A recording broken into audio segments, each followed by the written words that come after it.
हरे कृष्ण। आइए आज का प्रसंग बड़े ध्यान से सुनना। एक महात्मा अपनी कथा में बता रहे थे कि एक दिन हम वृद्धाश्रम में कहीं कथा करने गए थे। जैसे कथा विराम हुई तो बहुत सारी बुजुर्ग माताएं हमें मिली और बहुत रो रही थी। और एक बुजुर्ग माता हमें अपने कक्ष में फर्स्ट फ्लोर पे लेके गई।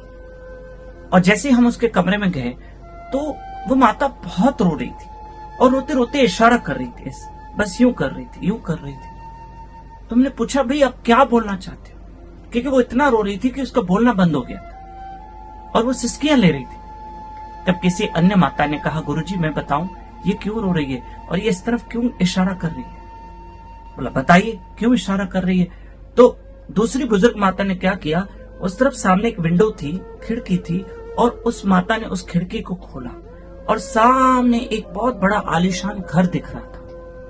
गुरुजी ये सामने आलीशान घर जो दिख रहा है ये इस माता का है, पर उसके बेटों ने उसको घर में नहीं रखा और वृद्धाश्रम में भेज दिया। ये माता इस कक्ष में रहती तो है लेकिन ये कभी इस खिड़की को खोलती नहीं है। अगर ये विंडो खोलती है तो ये रोने बैठ जाती है कि मेरे बच्चों ने मुझे घर में ना रख के मुझे इस वृद्धाश्रम में रखा है। ये इसलिए रो रही है कि मेरा घर है, सामने ही है, बड़ा आलीशान है, लेकिन मुझे यहाँ वृद्धाश्रम में रखा गया। मेरी माताओं, मेरे भाइयों, आज इतने पवित्र दिन नवरात्रि के चल रहे हैं। एक ही संदेश है कि माँ दुर्गा की पूजा तो अवश्य करना, पर जिस माँ ने जन्म दिया है उसकी पूजा जरूर करना, जरूर करो। आदि शक्ति जगदम्बा की पूजा करो और जो घर बैठी माँ जिसने हमको जन्म दिया वो भी दुर्गा का रूप है। हमारे साथ रोज सुबह 4:30 से 5:30 बजे जरूर उठिए। यूट्यूब चैनल दामोदर दास पे लाइव रहिए। इन दिनों भक्त माल पे कथा चल रही है,